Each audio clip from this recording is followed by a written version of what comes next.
मिर्जापुर के लाल डिग्गी स्थित मिलन पैलेस में सुप्रीम कोर्ट के अधिवक्ता रुद्र विक्रम सिंह द्वारा प्रेस कॉन्फ्रेंस कर अवगत कराया गया कि एक्सेल एंटरटेनमेंट और अमेजॉन प्राइम द्वारा मिर्जापुर शहर को बदनाम करने, जातीय वैमनस्यता फैलाने और हिंदुओं की सांस्कृतिक मान्यताओं पर कुठाराघात करने के उद्देश्य से साजिशन मिर्जापुर नाम से एक वेब सीरीज का निर्माण किया गया। शिकायतकर्ता ने बताया कि उनके द्वारा अमेजॉन प्राइम पर कार्रवाई करने की मांग करते हुए इस सीरीज पर पूर्ण रूप से बैन करने की बात कही गई है, जिसे स्वीकार करते हुए सुप्रीम कोर्ट ने इन दोनों के खिलाफ नोटिस जारी करते हुए अगली सुनवाई तक जवाब मांगा है। उन्होंने बताया कि याचिका में अन्य इसी तरह के वेब सीरीज के लिए कानून बनाने की बात कही गई है, जिसमें एंटरटेनमेंट के नाम पर फूहड़पन और वहसीपन परोसा जा रहा है, उस पर लगाम लगे, जिसके लिए सर्वोच्च न्यायालय ने सूचना प्रसारण मंत्रालय से भी जवाब मांगा है। इस मामले को हालांकि राष्ट्रीय अखबार और चैनल्स अब तक प्रमुखता से दिखाते आ रहे हैं, पर चूंकि यह मामला इस जिले से संबंधित है, इसलिए जिले में भी प्रमुखता से इस पर बात होनी चाहिए। याचिका के प्रमुख बिंदुओं में 17वीं सेंचुरी में मिर्जापुर शहर के अस्तित्व में आने के बाद यह शहर अपनी तमाम सांस्कृतिक, ऐतिहासिक, भौगोलिक व व्यावसायिक पृष्ठभूमि के लिए मशहूर रहा है। सन 1861 में जब मिर्जापुर एक जिला बना तो यह यूनाइटेड प्रोविंस का सबसे बड़ा जिला था। 18वीं सेंचुरी में मिर्जापुर उत्तर भारत का सबसे बड़ा ट्रेडिंग सेंटर हुआ करता था। मिर्जापुर की पिंकी पर बेस्ट शॉर्ट मूवी पिंकी को सिने जगत के सबसे बड़े पुरस्कार ऑस्कर से नवाजा गया। मिर्जापुर के 3500 छात्रों और 50 अध्यापकों ने मिलकर Guinness book of world record में मिर्जापुर का नाम दर्ज कराया। ग्रेटेस्ट ट्रेडिंग सेंटर हुआ करता था। 1861 में मिर्जापुर पूरे देश का यूनियन के अनुसार उसमें एक शक्तिपीठ विंध्यवासिनी देवी यहाँ निवास करती हैं। जो पूरे हिंदुस्तान का IST निर्धारित हो रहा है, इंडियन स्टैंडर्ड टाइम निर्धारित किया जाता है, वो मिर्जापुर से ही निर्धारित होता है। मिर्जापुर ही एग्जैक्ट टाइम 5.5 घंटे का जो अंतर दिखाया जाता है, वो मिर्जापुर से ही जो रेखा जाती है उसी के द्वारा इसका मापन किया जाता है। देखिए, मिर्जापुर सीरीज जो एक्सेल एंटरटेनमेंट और अमेजन प्राइम ने बनाया था, और उस सीरीज को लेकर जिस तरीके से वहसीपना और मिर्जापुर को जो बदनाम करने की कोशिश करी गई है, मतलब ये साजिशन करी गई है, ये इंटेंशनली करी गई है, उसके खिलाफ मैंने सुप्रीम कोर्ट में याचिका डाली थी, जिस पर सुनवाई करते हुए ऑनरेबल चीफ जस्टिस ने उन लोगों को नोटिस जारी करते हुए उनसे जवाब मांगा है। 8 मार्च को अगली डेट है, उसके भीतर इनको जवाब देना है। दूसरी बात मैंने ये उसमें डाला था कि OTT प्लेटफॉर्म जितने भी हैं उनका कंटेंट रेगुलराइज करने के लिए रेगुलेटरी अथॉरिटी बने, जिसके लिए इन्फॉर्मेशन एंड ब्रॉडकास्ट मिनिस्ट्री को भी नोटिस इशू किया गया है सुप्रीम कोर्ट की तरफ से।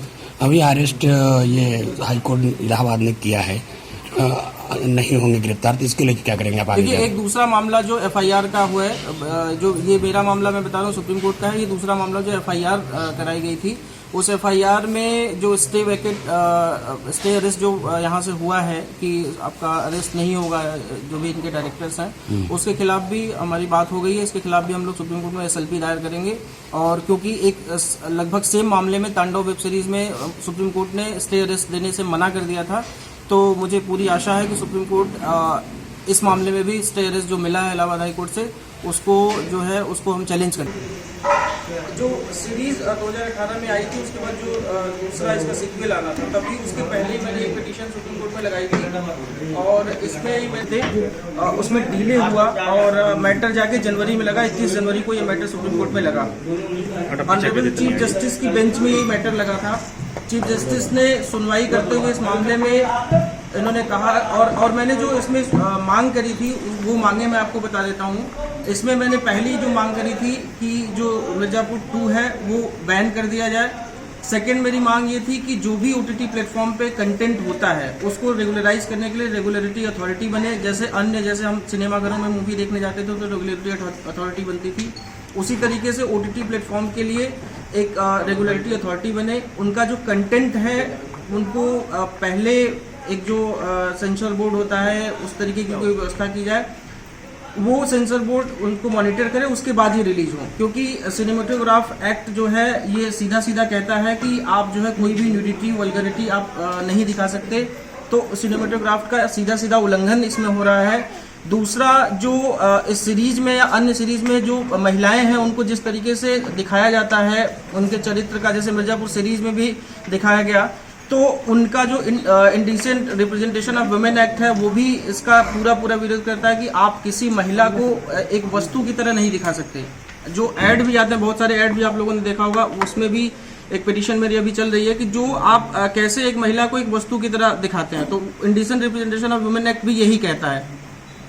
मेरी जो इस मिर्जापुर सीरीज से जो मुझे गुरेज है, इसमें जो 4-6 बातें हैं जो पहली जो मांग करी थी कि जो मिर्जापुर 2 है वो बैन कर दिया जाए। सेकेंड मेरी मांग ये थी कि जो भी OTT प्लेटफॉर्म पे कंटेंट होता है उसको रेगुलराइज करने के लिए रेगुलेटरी अथॉरिटी बने। जैसे हम सिनेमाघरों में मूवी देखने जाते थे तो रेगुलेटरी अथॉरिटी बनती थी, उसी तरीके से OTT प्लेटफॉर्म के लिए एक रेगुलेटरी अथॉरिटी बने। उनका जो कंटेंट है उनको पहले एक जो सेंसर बोर्ड होता है उस तरीके की कोई व्यवस्था की जाए, वो सेंसर बोर्ड उनको मॉनिटर करे। उसके बाद ने नकार दिया। आज मिर्जापुर अगर हम गूगल करें तो मिर्जापुर केवल वेब सीरीज आता है। आप जैसे गुंडों का शहर हो, व्यभिचारियों का शहर हो, तो इसमें जो मैंने और 2 चीजें मैं और बताना भूल गया कि ये जो मिर्जापुर की बेस्ट पिंकी जो मूवी थी, आप लोगों को पता होगा, शॉर्ट मूवी, वो ऑस्कर अवार्ड लेके आई। 82वां ऑस्कर अवार्ड मिला था पिंकी को। यहाँ के जो पॉलिटेक्निक के 3500 विद्यार्थियों और 50 शिक्षकों ने मिलकर गिनीज वर्ल्ड बुक में यहाँ का रिकॉर्ड दर्ज करा था, Guinness world book of record में। उन सारी चीज़ों को सब लोग भूल गए। अब सिर्फ मिर्जापुर क्यों जाना जाता है? सिर्फ इसीलिए कि यहाँ पे एक जो है वेब सीरीज बनी, यहाँ के लोग गुंडे हैं, यहाँ के लोग मवाली हैं, यहाँ जो बहू है वो अपने नौकर से भी संबंध बनाती है, अपने ससुर से भी संबंध बनाती है। एक जाति विशेष को एक ऐसा दिखाया गया है कि जैसे वो उनका काम ही यही है। दूसरी सीरीज जब मैंने देखी, दूसरी सीरीज में ये था कि अब आपने मिर्जापुर से ऊपर उठ के मेन इसमें रखे थे कि जो ऐतिहासिक और पौराणिक और सांस्कृतिक मूल्य है मिर्जापुर के,